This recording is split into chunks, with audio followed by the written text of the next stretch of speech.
2014 ఎన్నికల్లో మింత్రులు 2019 ఎలక్షన్స్లో మాత్రం విడివిడిగా పోటీ చేశారు. ఆ తర్వాత కాలంలో వైసీపీ విధానాలను ఎండగట్టడంతో భాగంగా ఏకమయ్యారు. ప్రభుత్వ వ్యతిరేక సీట్లు చీల్చకుండానే సిద్ధాంతంతో ఉమ్మడిగా పోటీ చేస్తామంటున్నారు. సీట్ల విషయంలో ఇంకా ఇరు పార్టీల మధ్య స్పష్టత రాకపోవడంతో ఏం జరుగుతోందోనని ఉత్కంఠ నెలకొంది. ఇప్పటికే చంద్రబాబు 2 చోట్ల అభ్యర్థులను ప్రకటించేశారు.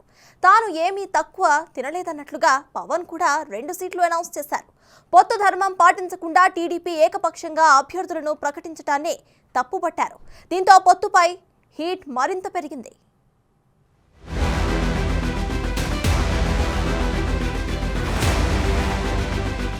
రెండు 2019 ఎన్నికల్లో మాత్రం ఎవరికి వారుగా పోటీ. వచ్చే ఎన్నికల్లో కలిసికట్టుగా వెళ్లాలని నిర్ణయం. సీట్లపై స్పష్టత రాక ఇరు పార్టీ శ్రేణుల ఉత్కంఠ. 2 స్థానాల్లో అభ్యర్థుల ప్రకటనతో ఒక్కసారిగా హీట్. టీడీపీ జనసేన పొత్తులో సీట్ల సర్దుబాటు అంశం ఇంకా కొలిక్కి రాలేదు. ఇప్పటికైతే పలు దఫాలుగా భేటీ అయిన చంద్రబాబు, పవన్ కళ్యాణ్ మొత్తం 175 సీట్లలో టీడీపీ జనసేనకు ఎన్ని సీట్లు అనే అంశంపై స్పష్టత ఇవ్వలేదు. అలాగే ఎంపీ స్థానాల్లోనూ ఎన్నిస్తారనే ఉత్కంఠలో ఇరు పార్టీల శ్రేణులు ఉన్నాయి. ఇదిలా ఉండగా ఇప్పటికే చంద్రబాబు 2 స్థానాలకు అభ్యర్థుల్ని ప్రకటించారు. మరికొన్నింటి విషయంలో ఆయా అభ్యర్థులకి అభయం కూడా ఇచ్చారు. ఉమ్మడిగా ఇరు పార్టీలు కలిసి పోటీ చేయాలని నిర్ణయం. ఉమ్మడి మేనిఫెస్టోపై చర్చలు కూడా సాగాయి. కానీ జనసేనకు ఇన్ని సీట్లు ఇస్తామనే ప్రకటన రాకపోవడంతో పార్టీ నేతల్లో సస్పెన్స్ నెలకొంది. పొత్తులో భాగంగా వీలైనన్ని ఎక్కువ సీట్లు తీసుకునేందుకు పవన్ కళ్యాణ్ ప్లాన్ చేస్తున్నారట. అయితే గోదావరి జిల్లాలు సహా జనసేన ప్రభావం ఎక్కువగా ఉన్న చోట్లే వారికి సీట్లు ఇచ్చేందుకు టీడీపీ సన్నాహాలు చేస్తోంది. మరోవైపు టీడీపీ ఏకపక్షంగా టికెట్లను ప్రకటించడంపైన విమర్శలు వినిపించాయి. తొలి దఫాలో భాగంగా ఎవరికి ఎన్ని స్థానాలు, ఎక్కడెక్కడ అభ్యర్థులు అనే అంశాన్ని ఉమ్మడి సమావేశం ద్వారా వెల్లడిస్తారని అంతా ఎదురు చూస్తున్నారు. ఈలోపు చంద్రబాబు ఇద్దరికి టికెట్లు కన్ఫర్మ్ చేసేశారు. దీంతో జనసేన అధినేత కూడా 2 అభ్యర్థుల్ని ప్రకటించారు. రాజానగరం, రాజోలు నియోజకవర్గాల్లో జనసేన అభ్యర్థులు బరిలో ఉంటారని ఆయన ప్రకటనతో ఒక్కసారిగా ఎన్నికల హీట్ పెరిగిపోయింది. మరి ఇన్ని స్థానాలు తీసుకోవాలి, 53 స్థానాలు తీసుకోవాలి, 70 స్థానాలు తీసుకోవాలి అంటే ఇవన్నీ తెలియని వ్యక్తిని కాదు నేను.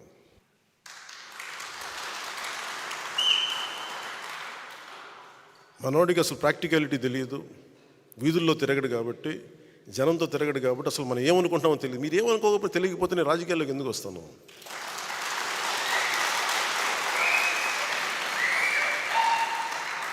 నాకైనా సరదానా అవివేకమా? నాకేమన్నా జనసేన వచ్చింది కూడా రాష్ట్ర విభజన ఒక్క నాయకుడు మాట్లాడట్లా.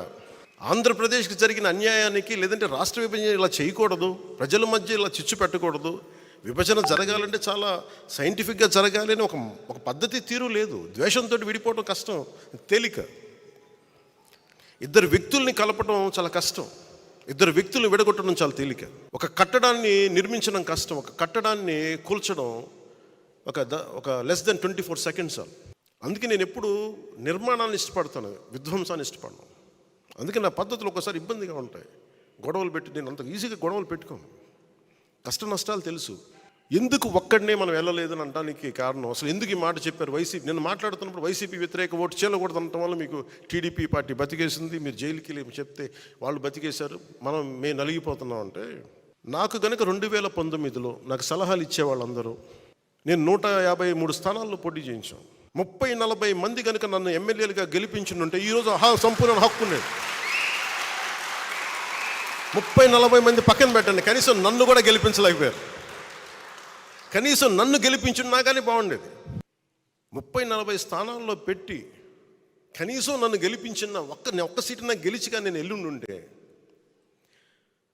అప్పుడు నీ కోసం నిలబడ్డాం, అందుకని ఈసారి నువ్వు ముఖ్యమంత్రి స్థానం అడగండి, ముందుకు వెళ్ళకూడదు పొత్తానంటే అప్పుడు నేను వింటాను సంపూర్ణంగా. నువ్వు ఏమి మనకు రిజల్ట్స్ చూపించకుండా ఎట్లా అడుగుతావు అంట? రిజల్ట్స్ చూపించకుండా ఎలా అడుగుతాం? ఈరోజు మనందరితోటి మర్యాదగా మాట్లాడుతున్నారు, గౌరవిస్తున్నారు కేంద్ర ప్రభుత్వం అంటే. 18 లక్షల ఓటు పైచిలుకు మనం సంపాదించగలిగాం మనం పోయిన ఎన్నికల్లో. అది 6% ఓటు. అది టీడీపీతో పొత్తు భవిష్యత్తులోనూ కొనసాగుతుందంటున్న పవన్ వచ్చే అన్ని ఎన్నికల్లోనూ 3 వంతు సీట్లు కావాల్సిందే అంటున్నారు. అది కూడా ఆలస్యం కావడంతో జనసేన అధినేత ఒక అడుగు ముందుకేసి 2 సీట్లలో అభ్యర్థుల్ని ప్రకటించారట. దానికి తోడు జనసేన కార్యకర్తల నుంచి తనకి ఒత్తిడి వస్తున్న నేపథ్యంలో 2 సీట్లపై క్లారిటీ ఇచ్చేశారట. ఇప్పటికే ఇతర పార్టీలు సీట్లు అభ్యర్థుల విషయంలో ఓ అడుగు ముందుకు వేయగా మనము అదే రీతిలో ముందుకు సాగాలనే యోచనలో పవన్ ఉన్నట్టు సమాచారం. నేను కూడా ప్రత్యేక పరిస్థితుల్లో వాళ్ళు 2 సీట్లు అనౌన్స్ చేశారు కాబట్టి నేను కూడా 2 సీట్లు అనౌన్స్ చేస్తున్నాను ఈ రోజున. అది పరిస్థితులు అలాంటివి. సో నాకు కూడా ఒత్తిడి ఉంటుంది, అప్పుడు చంద్రబాబు గారికి కూడా ఒత్తిడి ఉంటుంది, నాకు కూడా ఒత్తిడి ఉంటుంది. కాబట్టి ఆ ఒత్తిడిని నేను కూడా తట్టుకోవడానికి రిపబ్లిక్ డే రోజున నాకు R అక్షరం బాగుందనిపించింది.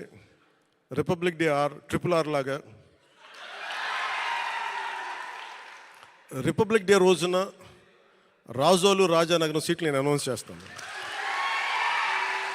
సో ఈ రిపబ్లిక్ డే రోజున అందరం బాగుండాలి, అద్భుతాలు జరగాలి మనస్ఫూర్తిగా కోరుకుంటూ, రాష్ట్ర ప్రజలకి బంగారు భవిష్యత్తు జనసేన తెలుగుదేశం ప్రభుత్వం ఇస్తాయని మనస్ఫూర్తిగా కోరుకుంటూ, ఈ పర్యాయం నన్ను నమ్మండి, వ్యూహం నాకు వదిలేయండి. ఏ వ్యూహం వేసినా నన్ను సంపూర్ణంగా నమ్మండి.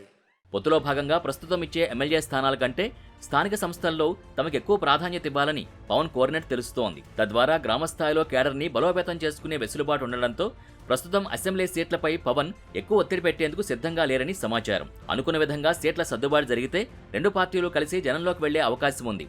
తద్వారా ప్రభుత్వ వ్యతిరేక ఓట్లు చీల్చననే పవన్ వ్యాఖ్యలకు సార్థకత వస్తుందని రాజకీయ నిపుణులు అంచనా వేస్తున్నారు.